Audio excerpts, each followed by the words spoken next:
Ladies and gentlemen, we're in the beautiful state of New Mexico, although it is snowing a little bit today here in the beautiful state of New Mexico. In moving about the state and the nation, in locating the historical spots, occasionally we meet people that have been many years in these various areas. We're at the Queen's Throne silver mine, one of the richest ever found.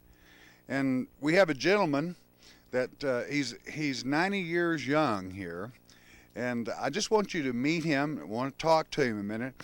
I want to introduce you to his friends call him Pete, but he's Mr. Pedro Martinez. That's right. Pedro, it's good to be for you to be visiting with us today. Thank you. And what a fascinating place here. I also want to introduce you, which you're going to be hearing a lot more from him in a moment, and it's the season for it too. Noel from the area here and even down from our area in Oklahoma. Noel, thanks for spending this day with us. You're welcome. And I'd like to just hear you two visit about the old mine here in its heydays and on down through the years and some of the people that were here. I noticed we just pointed these buildings. Mr. Martinez is the last resident of this town, and here at the mine, and we're standing in front of his house. It is an adobe house. It has an insulation factor of far more than any of your homes do, and is certainly a warm, comfortable home.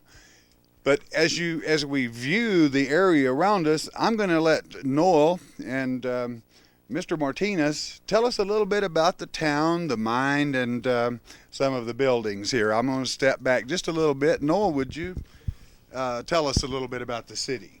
All right, I'll answer you. You Pete, ask your questions. Pete, I think it seems to me that I've heard there were 5,000 people here at one time. Is that correct? How much? 5,000? Well, the best I know is I think 3,000. 3,000. Mm-hmm. And I asked you once before where they lived because I can't see that many foundations of houses. And you took me around to the west side of the mountain here, back of the house, and you said they lived in those holes there on the mountain. And I pondered that, and then after observation, I realized they were dugouts. Well, They simply dug a hole back in the mountain, put a roof on it. well, this is fourth place,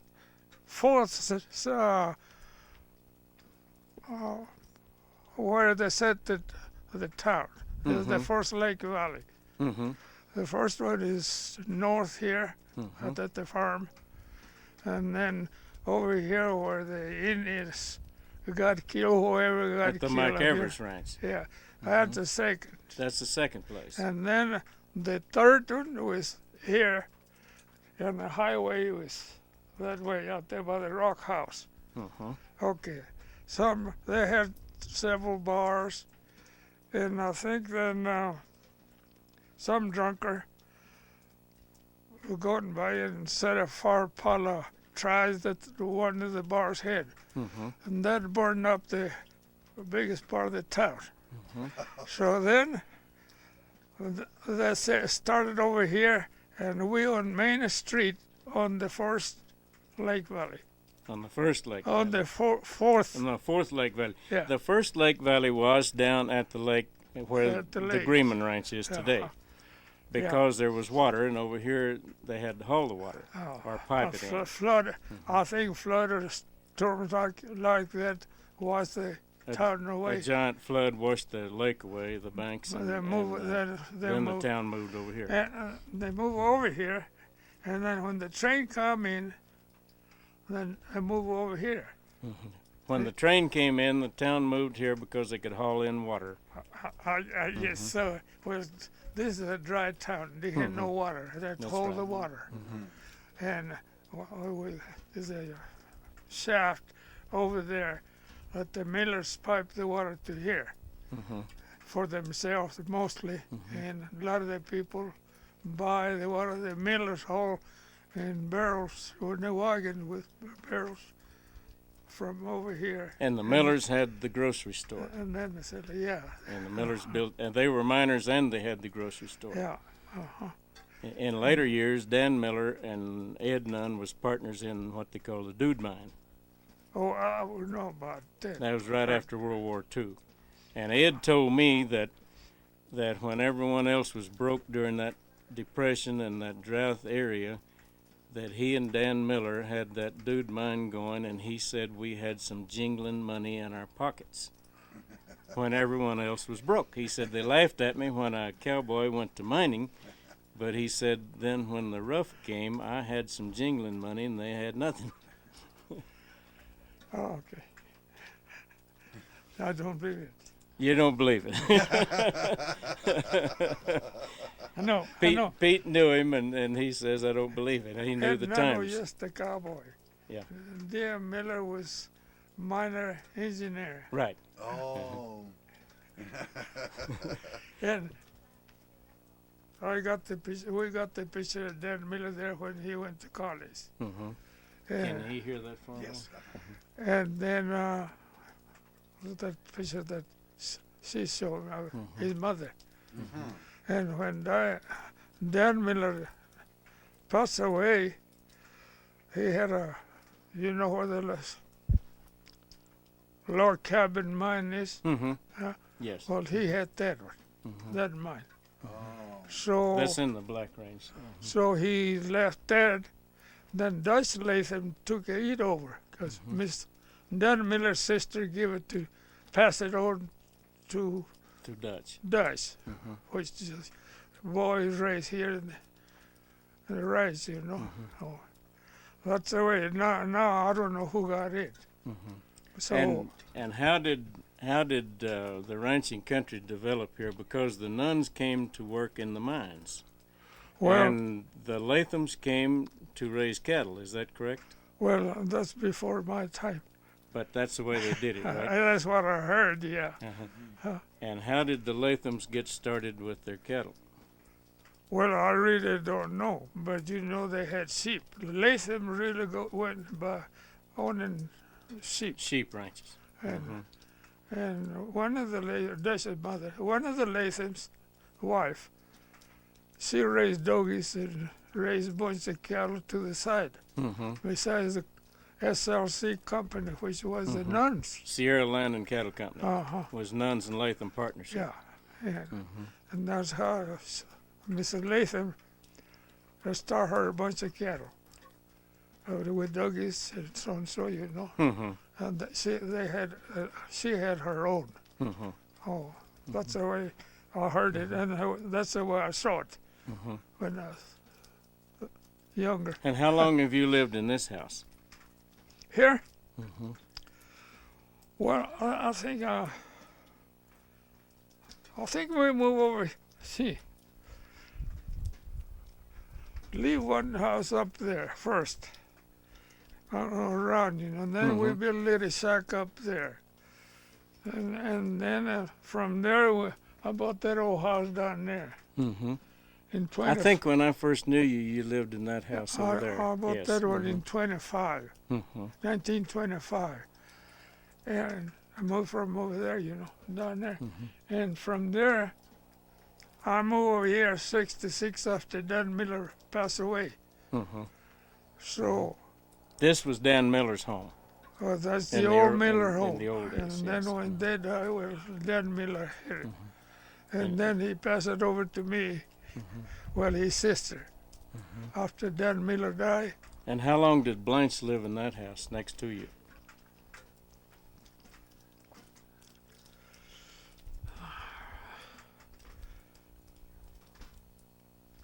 I think long about 18, since 18, moving there, 1918.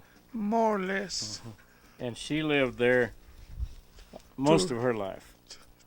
She was 52, I think, when she died. No, I think she was 80 some odd when she Oh, died. no. Huh? Blanche? No, 82, 82. I think so. Well, When she passed away. Yeah. And from here, you can see the Monument Peak. You can see the lizard climbing over the mountain. You can't show that on your camera, can you? We'll get it. We'll get it. We'll No, And that's Pete told me years ago that you can walk around that mountain and find oxen shoes where they fell off the oxen when they wore the nails out as they're grazing on the. you see, When they weren't working, they turned them loose over there to graze, and you can find oxen shoes there today. see when Liza leave there, she walk up there. I forgot nothing. Just a few minutes, she go out there early in the morning and go around that peak and back down here every morning. Hmm. I don't know, very just a few minutes, not too long. But she was in a trot the whole time. Go up there and make a circle and come back. Well, now, was this the lady that lived next door? No, Blanche was crippled. She Oh, I see. had a crippled leg. But Pete worked for. How long did you work for Blanche Well, with the oil business? I started, you see, my starting was in 24, I think. In 24, I went to work at the graphic mine. Hmm. When, one time I started, I worked on it for a short time. Then I came back here and I went to work for High Parks. I worked up in top of the range for 6 years for High Parks. And I worked with McGregor's. Sort off and on related. They're related, Right. So then the president, no, and I quit the McGregor's. Mine started. So I quit over there, and then I come to work at the mines for about 3.5. And at the ranch, so they pay you. I got top wages, $45 a month. Right. And then I moved, work in the mine. Went out there and asked for a job. They gave me a job because I live here, and they find out we live down here. I live down there, and then I started working after the mine quit.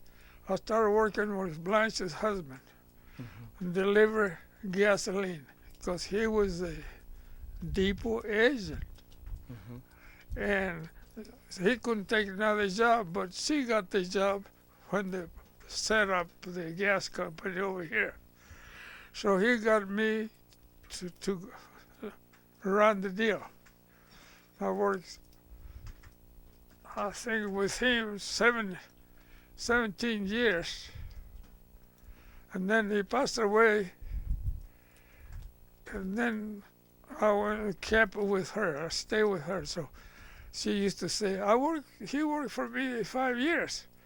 Well, she didn't count that I worked. 17 years with her Well, husband. let's see. No, the other way is I worked 5 years with Slim. Oh, with Slim, and And, then 17 with her. And then I worked 17 with her. And used to tell people that I worked for her 17 years. But the other 5, I worked for her, but she did not.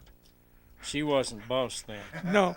Well, she wasn't much of a boss afterwards. Somebody came from El Paso and interviewed her about a year or 2 before she passed away, and I remember reading the story, and they said, this lady of Southern aristocracy lives in Lake Valley, and they called you, which was an insult, they called you her servant. Yeah, And that's probably. the way Blanche treated all of us. Is like But you we're know- her servants. I used to go to the mines, and some guy said, Pete said, why don't you come around? I'm out of oil or something. I said, well, got a phone? Why don't you call that? I could have brought it right now. He said, I won't call that old lady. Do you remember the story? This is getting off of this subject a little, but the story of the Parks when the Indians came and raided the ranch and killed their milk cow and the hired hand, and they danced on top of the mountain that night. And you remember that story? Yeah, well, And the Parks came for safety. They jumped in the buggy and came over here to Lake Valley for safety with other people. And Mrs. Carter, the mother, that was one of the Park's daughter, told me. He said we move every time there's the holler about Indians around. Said they go to holler the neighbors, Indians around. Said we go down this house. This was a hotel, and hold up here, stay here while the Indians are around. So this was supposed to be the hotel. This place was the hotel. This is Yeah. where they came Yeah, Wow. for safety. for safety. And the Indians did go and hit the Yeah. ranch, and They they did kill one and man. they I don't killed know the about the milk cow, cow, but and- I know they're supposed to kill the men because he went out to find the milk cow because the cow didn't come in, and they got him too. So, yeah. Well, anyway, he just back to the house up there, the little park. Oh, and the pig they call it Signal. Signal Peak. A Signal they- Mountain. They danced on the top of the mountain Well, that night around a the fire. flashing lights up there, they figure they're locating some others. You know, they're going through that part of the country. I think you better get back in because it's getting It's cold. getting colder, isn't it? Thank you very much for sharing with us, sir. We appreciate it. I want to show you some more little things. Okay. Okay. Yeah. Can Go you ahead. can you pick it up? Just maybe one of you grab it.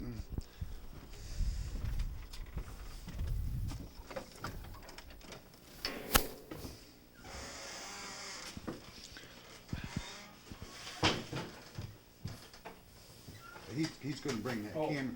Okay. Is it all right if we bring that camera just on by handheld, Pete? Huh? Is it okay just to bring that camera handheld like that? Okay. Oh, she's coming in.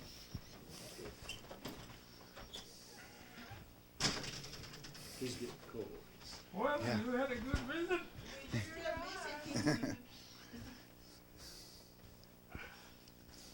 I'll go and show this here, Sonia.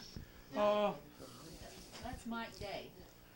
This is Mike Day. He's one of my engineers. This is Pete, Mike. see. You're gonna take a picture of me and Come here to the You look pretty. Don't worry about it. and these are for Come- jogging, come I'm right not here. worried, but I wear them because I appreciate them to me and say, walk on. Savannah. Oh, okay, well,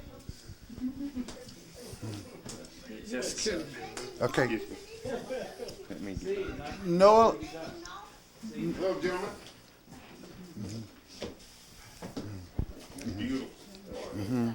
Isn't that something? It's big. Yeah, warm. Yes.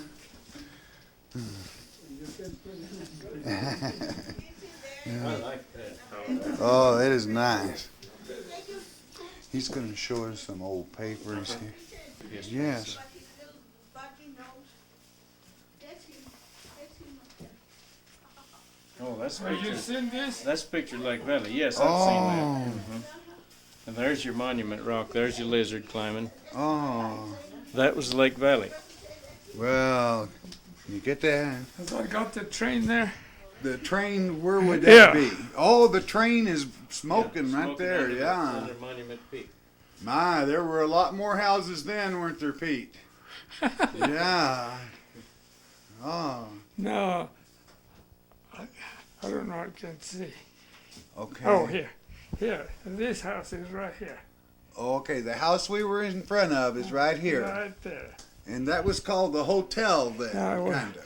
Hotel. Uh-huh. Okay, I'll point to the train rather rudely there, but I'll point to that. This was the building we were standing in front of, which is now Pete's home. And very few of these buildings are standing. I can't locate the schoolhouse. It wouldn't be in this picture, would it? Oh, there wasn't none there. The schoolhouse wasn't built at this time. It was early days. Mm-hmm. But my. Did you get it okay?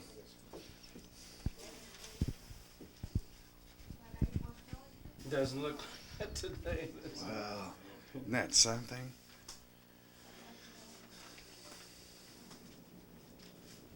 There's the old rock house. There's the old rock house, which is we'll get a shot of what is left of the old rock house. Isn't that the one that just part of it is standing there? It is strange how time changes things as the supply and demand for various things. This is a store. They're Dan Miller's store loading burros there, taking groceries up to the to the mine. Grand Central. You know what a Grand Central is? What they call it? Anyway, it's the mine at the Grand Central. They were hauling groceries up there. And you believe it or not, but that's myself. Oh, that's Pete? Yes. Now here you have Pete with the burro when he was just a small lad. Now he's at 90 years young now, so you could imagine how old this is. Probably taken from a tin plate, or is a tin plate. It's That's- taken up They to a were mine. loading the groceries from the store on the burros to take to Up to the mine. Well, You saw that safe out there. That's that safe down there. Yeah. Mhm. we will show you a safe and where it lies now. And this is the building that it was in. Okay.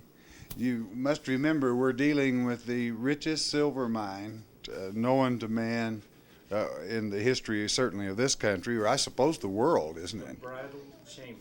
The bridal chamber. I think I said the Queen's throne room, or the bridal chamber. The bridal chamber. We'll And give. You know who, a famous person, one of the famous people in American history, Albert B. Fall, got his start here at that mine. Well, In fact, he took a chunk of silver out of there, had his men to put in the buggy. It was so heavy that people couldn't lift it, and he took that on his honeymoon. well. Just as a display. He said for spending money, but it was so big they couldn't pick it up, so heavy. He just took it to show off. But that was Albert B. Fall, who later became, what was he, Secretary of the Interior? I believe that's right. It sure is. Well, And this is where he got his start. Noah, while you're standing there, and while Pete's looking for another picture, it's snowing here right now, and I wanted you to know what we're keeping warm by. Isn't this the most beautiful old wood-burning cook stove? I mean, the warming closet, water reservoir, the whole works. And she's a whopper, and it is in very good, excellent working order. And would you have anything to say about it, Noah? I believe the name of it is Banquet, and I think anyone would be proud to own that stove. I told my wife last night that Pete and Savina were moving to a new house in Deming that they bought, and I said, I'm wondering what they're going to do with the stove. And my wife said, I'd love to have a cook stove like that. I'd throw my gas out in the street if I had a stove like that. I think she already donated to one of the granddaughters. She donated the stove to her granddaughter when the family That's what moved she from here. told. I'll bet that makes good cornbread, doesn't it, Pete? Yeah. Oh, and here we have some very small. I may have to let you move in and lay these down. What do you think? Here we have, this is the train in snow. And rather appropriate in as much as this is the smokestack on the engine. And I'm going to back off and probably throw Mike off and give him time to edit here. Do you remember? See how deep the snow is? This would be a train that runs from the Atchison, Topeka, and Santa Fe line out to this particular town. And look at the caboose and the snow that was in behind that. It snowed the railroad cut full at night. That's the year that I was telling you about. That's the deep year snow. it actually closed. What year was that? 29? 22. 22. And there we see that it actually shut down the Atchison, Topeka, and the Santa Fe. And you can see her huffing and puffing coming up through the draw there. Now that's very interesting. Here's the store where you show that one while ago. There's but the same one hadn't got my picture of it. Oh, this is This is of the same time when Pete was hauling groceries up to the mine as a lad. Pete doesn't seem to be in this picture, but there you got it. The Keller Miller and Company General Merchandise, and I'm sure that was like a supermarket that we would call today. Certainly in that day, it was the only one in this part of the country. And of course, a burro, is many might snuff at it, but those little animals, if my memory doesn't fail me, can pack about 200 pounds all day long. A mule about 400 pounds, but they're very sure-footed and they can haul 200 pounds all day long. And nice little animal, and that's why they were so used in this area. Okay. Mm-hmm. Well, I don't know if we can get the goats or not. He'll have to move Angoras. closer. here's the old man's Angoras. picture. And Mm-hmm. the old man's teacher. Here is a That's an African goat. In the early days, they had Wow. those slick hair goats. That's a mohair. mohair goat. Actually, they came from Turkey. Turkey. Oh, The Angora came from No. Turkey. Pete tells me this is These are Pete's toys when he was a little boy. toys for a man that is now 90 years old. You can see him probably enjoying those back when we saw the picture with the burro. And Pete, did you ever attend this school, or were you this school here? Did you ever attend it, or were you an adult when that school was going? That's him. Oh, right that's there, him. Little boy. Oh, He all went right. to school there. Well, we've sure got to get this. This is Pete, right here, as he attended, and as you can see, the date on this is 1960. Excuse me, I have to Right slow here in down this one bit. place. Yes, you go right ahead. I want them to- There we have it, 1916.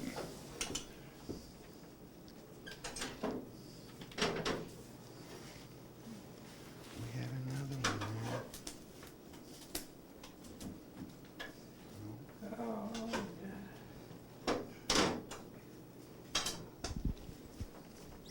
Get out of here. I didn't know they had that. I didn't know about that smelter. Where did we put that?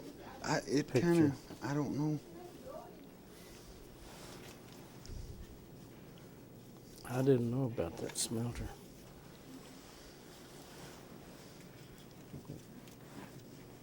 There it is. There it is. Okay, now there is the smelter. They had one right on location. Mm-hmm. Wow, how about that? The smelter, okay. There's an old mining prospect. A mining prospector probably drifted into camp here. And he's equipped with mules, one mule and a horse rather than burros. If you can imagine 3,000 people here, all concerned with mining. Yeah. Now, is that this house? Oh, it's not. Yes? Which house is this, Pete? Huh? Which house is this? Is What- that this house? Sitting on it. Oh, we're sitting on it. This is the house we're This now is it. in. Mm-hmm. This is quite an old house, and as Pete has said, as we're from the outside, very well built. Adobe was excellent on cool in the heat of the year and warm, easy to keep warm, and also back in the years we're talking about here, adobe walls afforded good protection like a fort. And all it cost was the labor. You made them on the spot. Right. That's the hotel, the Endicott Hotel. Endicott Hotel. And where would this be located at? That was It was just the other side of the gate. all on the Right gate here. where we come The in. Rock House. Right. Okay. We'll take a picture of that gate as we go out, and you can see the hotel there. Where it was located, rather. There is the squaw. Uh, This is Mrs. this is Martinez. this is Mrs. Martinez, and she has Savina. Savina, and she has been so good to welcome us in on a cold day and put up with us while she's having to prepare for Christmas company. So we're indebted to her for that. Lovely lady. Mr. Martinez, we certainly thank you. Well, don't And- mention it. We have seen some history here that young people in this country and the larger cities can see, but perhaps we'll never have an opportunity to experience. I'm more pictures, but I don't know where they are. And I just dug up these this morning. Well, they are certainly priceless, and can you remember back playing with this little automobile right here? Oh yeah. Well, takes I hit some more. I don't know where Sidney brought them all. well, it goes back in time. Iron horses. Well, here you have a gentleman in his 90s that has grown up in this neighborhood. So we call down here in this neck of the woods, and certainly has seen many things come to pass. We've got a lot to be proud of in America, and it would seem that we have forces today that would try to take away our pioneer way of living, our cattlemen, our grazing rights, and many other things, or even possibly threaten. Now that's the word, and we're looking and preserving the history of this great nation where people have lived peacefully with the right to pursue peace and happiness. And yes, there's been skirmishes between the people that were here first, the American Indians, and other travelers through this great Rio Grande Valley.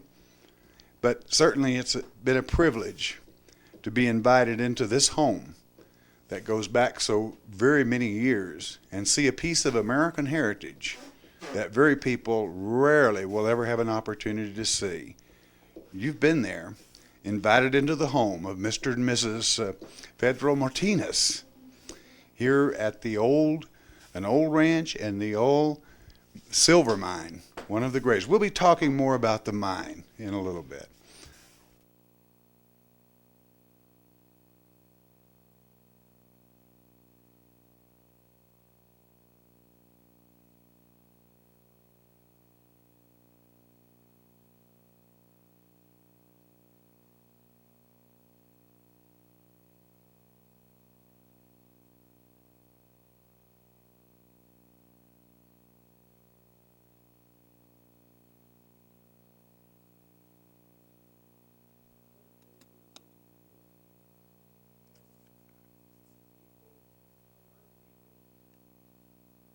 Will come here, say in their middle age or later, that are in the locale, in maybe $50, $100, and they'll say, "It's so peaceful here. I want to be buried."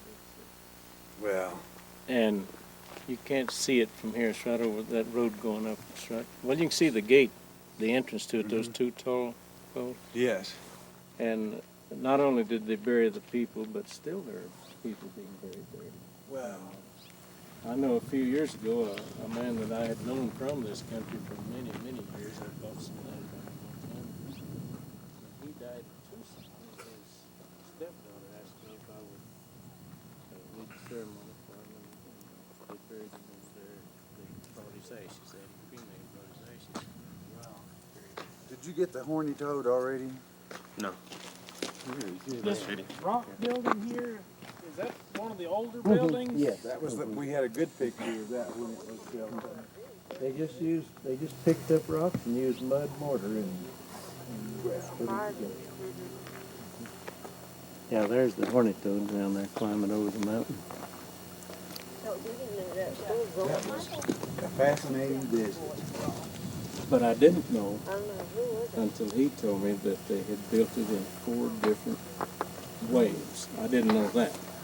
And it makes sense. But he's not remembering everything right. I wanted him to tell you the story of how Latham's became the big cattleman. And he said that they had sheep, which was true. And then he said one of the wives gathered dogie calves and raised them. Really, the truth is that nuns and Lathams, the nuns came here to work in the mines, and and the Lathams came to be cattlemen, came out of Texas, and the nuns came from Tennessee. And then when the mines played out, the nuns didn't want to leave. They liked the country and they were used to it, and they liked cattle, so they went in the cattle business, and they were partners with the Lathams, and they formed what was called the Sierra Land and Cattle Company, and the brand they put on the cattle was SLC. That's what everyone here calls it, SLC. And it included all of this country, all the way to the railroad, all the way from Hillsboro, all the way to the Rio Grande, from there to the Black Range, and all the way to the railroad. Oh, we're talking about thousands of acres. Right. And thousands of head of cattle. And then they had sheep and they had cattle, and then they had a cattle war, and several people killed down there about that big peak that you barely can see. And I suppose that must have cost them a lot, and maybe it cost them credibility with the bankers. I don't know for sure what caused it, but then there was a terrible depression, and I'm talking about 1921, and there was a terrible depression and a drought, and they went broke. And then the way I've always heard it from all the people in this country is that one of the nuns' wives raised 50 dogie calves that they just picked up here in their own range of stray cows. And the men were chopping wood and trapping coyotes or anything they could to buy groceries.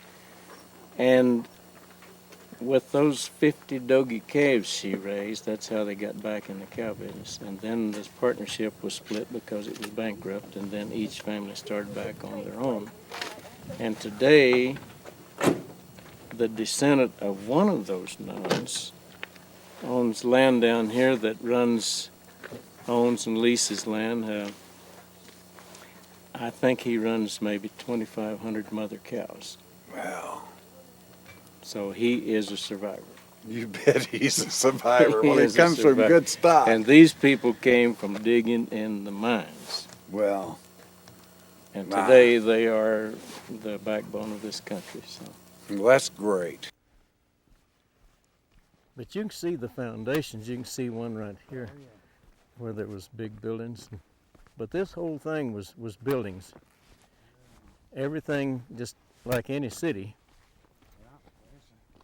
There's a pretty good wall right there. Don't know what that could have been.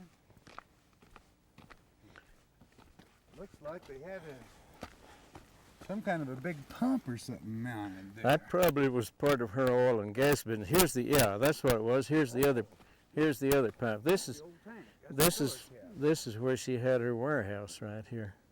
Well.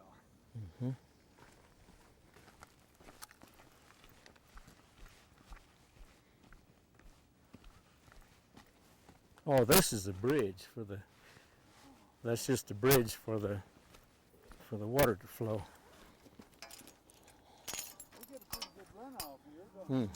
At times, sometimes you'll have a 3 or 4 inch rain and it will come down.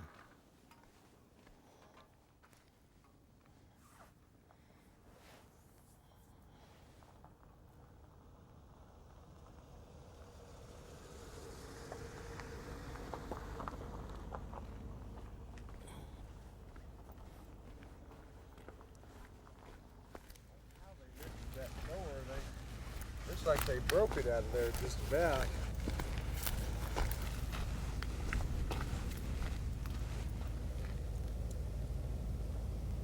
Somebody has a mark cut into that. It's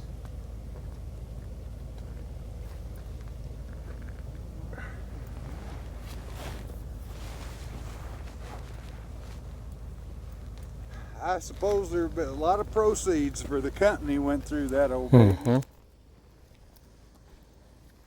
Yeah, there's building. You can see foundations all around this place. Look at the old, Now you can look at it.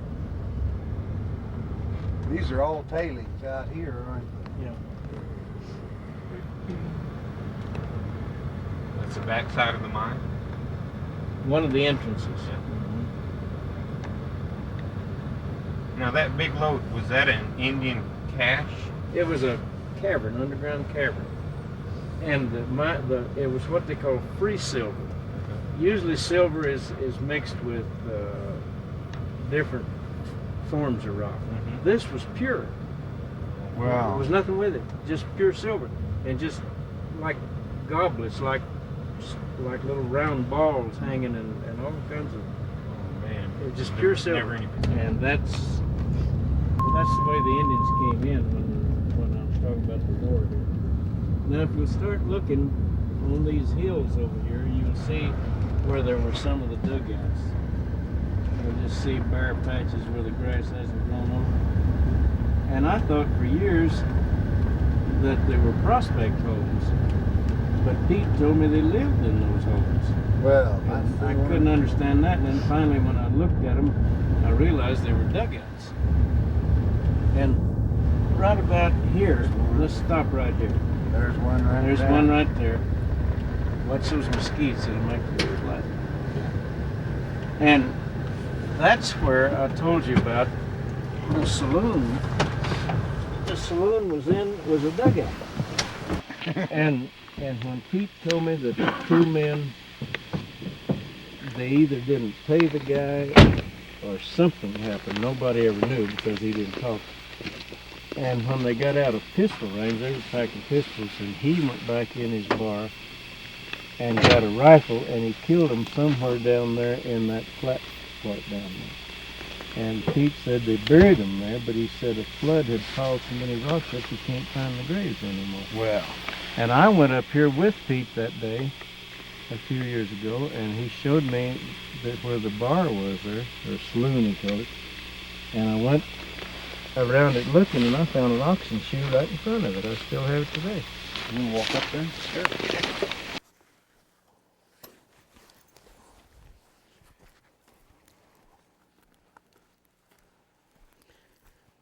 Now you'll understand that the war we're talking about here, which is right over the hill there, and I think those Indians probably came in from the back to attack this place, and maybe they came in from that canyon, or maybe they had their horses hidden back over there, and they came in without the whites even though they're there. But this was a war between guns, not bows and arrows. By this time, Victoria had armed himself, and the way he did it was from the cavalry. Well, He went over there when he first left the reservation. See, the Warm Springs Apaches were up here above Tiercy toward Monticello. That's the Warm Springs is the name of a spring there, hot springs. They call it Warm Springs. And that's where they were. And then the army or the government decided that they had to leave there over toward Ruidoso, where the Apaches are today. And they rebelled. They would have been peaceful in the place if they just left them alone. But the government had to interfere. Force them to go over there as some kind of punishment or for some reason. And then Victoria said, I won't stay, I'll go on the rampage. So he talked to the men, and some of the young men went with him. And they walked over from the mountains at Ruidoso and came through the gap over here by Tiercy, and they went up to the San Mateo Mountains, which are between Tiercy and Albuquerque, and they knew where there was a box canyon. They had planned it carefully, and they could set up an ambush. And these men were afoot with bows and arrows and sticks. And they lured the cavalry, a detachment of cavalry, to follow them in there. They were searching for these renegade Indians, the cavalry was, and so someone said, hey, we got a glimpse of them going up this canyon. So the cavalry went into the canyon after them. They killed the cavalrymen, took the guns, took the horses, and that's when they first became mobile. And then from then, they would attack more cavalry and get more horses and more guns And that's how they made their rampage. And then one of the battles was right here. Now, this old cavalry shell right here could well have been a flake off It from could. this battle. They right could have been running, and in fact, they no doubt were, because the Indians won, which means the cavalry ran. Right. We'll go over there. It's just right over there. Okay. It was what it was a way station. They called it the Mike Everest Ranch, but it wasn't. It was a way station, and of course, in those days, they did keep oxen, kept horses to trade.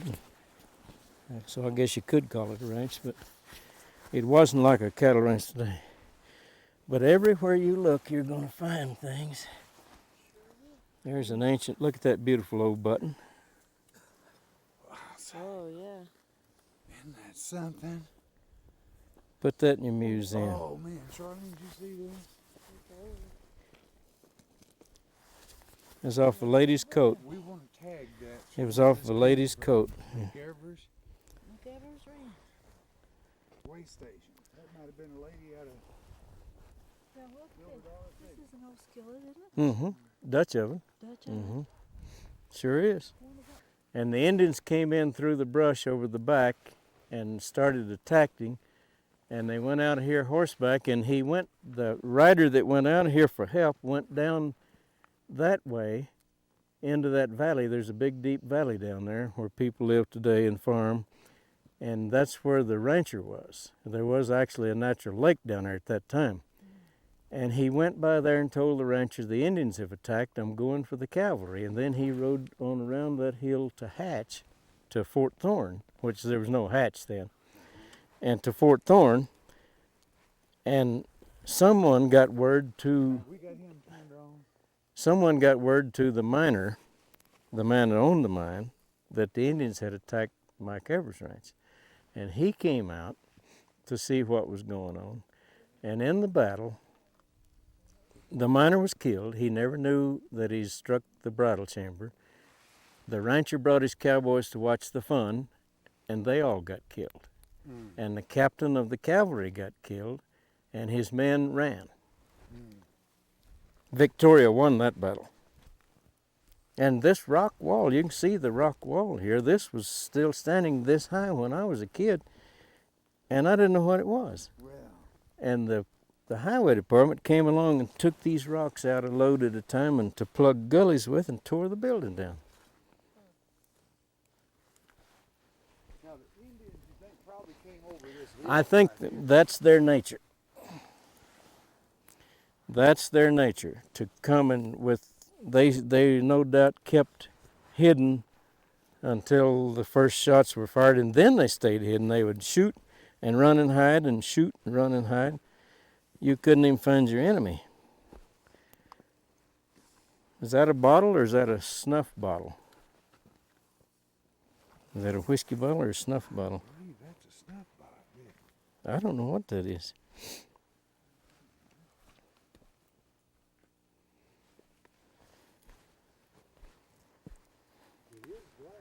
Mm-hmm.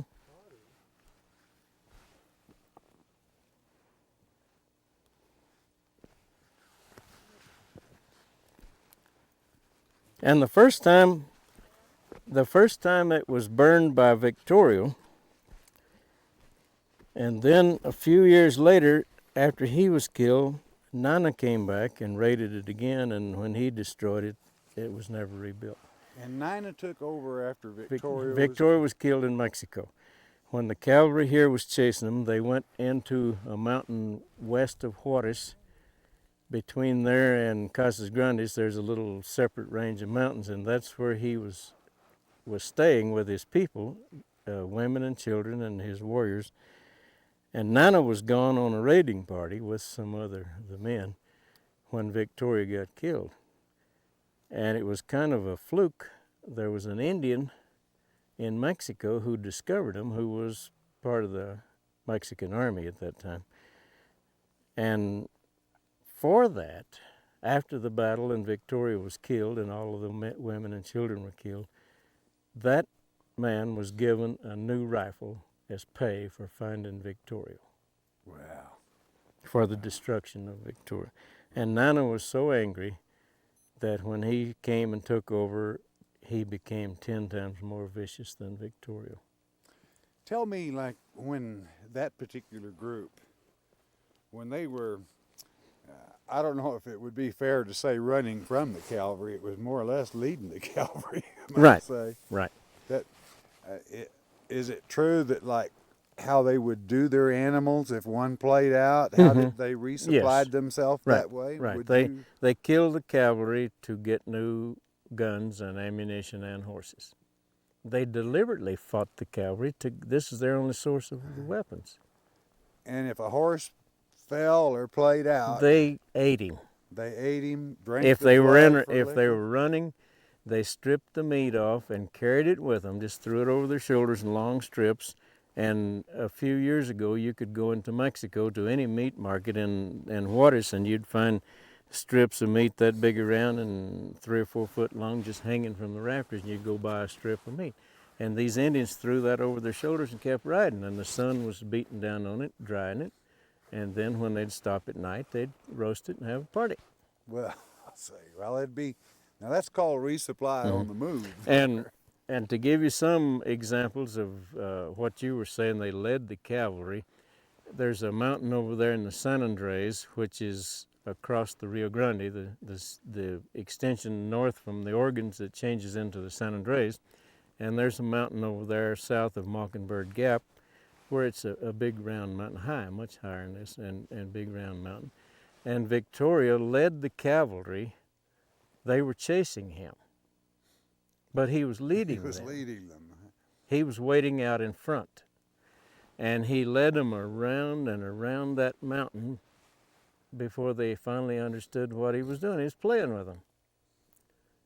And then when he got ready to end the game, he just disappeared, and they're still going around the mountain looking for him.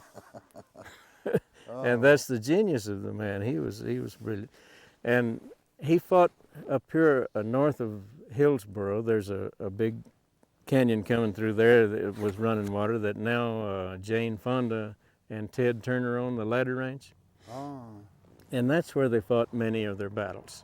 well, And they fought one big battle there, and Victoria stunned the cavalry, and they went back.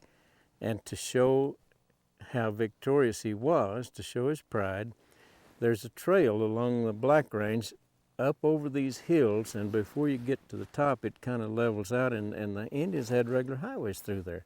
Today we call them forest ranger trails or cattlemen's trails. The Indians built those trails. well, And anyway, Victoria from the Animas, then he rode up into the Black Range and through that trail and came back down through Hillsboro, which was a town by then, a mining town. And to show his pride and his disdain of the authorities of the whites, he had his men to follow him, and he rode single file through town to show his power, not grouped, single file. And all the people ran inside and locked the doors and pulled the blinds, and there was not a shot fired. And he rode through there and then came over here and tore this down. well. And I'm sure, since you know their way of their method of fighting, that they came in through the brush and through the rocks. They used all of those things to hide them. Right. And I'm sure they kept their horses right over behind the hill, so when they did want to leave here, and there was one man over there watching the horses, they could all run and get their horse and be gone. And But they were victorious, so they didn't have to run. They did, but because that was their nature. Let's get out before they bring the cavalry from the members and from the other places, and they just rode from here to Mexico. And every time they'd make a raid, they'd do that. They'd just go on down into Mexico and rest a while. And now there we have recorded here on this spot one of the raids by Victoria. And you're really, as far as our nation is concerned, this is a historical spot that we're standing on. It's been stripped, as Noel has shared with us. Yes, it has. Very few people even know, and we're not going to say, but this is our heritage. This is how it happened. And when we have a nation that is one nation under God, and we have a nation that all people have an opportunity, there's still a lot of area in this nation that no one need feel helpless or need not feel distressed to the point that they can take no pride in our nation. Because certainly the history that has gone by in yesteryears is enough to last us, but at the same time to cause a young person to want to take pride in our nation, our heritage, help preserve it, and enjoy it. So you're here at the Mike Ivers.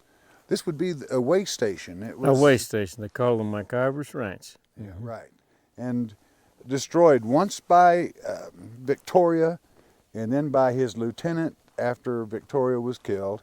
And certainly there was a lot of action on this very spot we're now standing. Noel, thanks for sharing it with us. We appreciate it. You're welcome. I'm glad to add something to history of this country.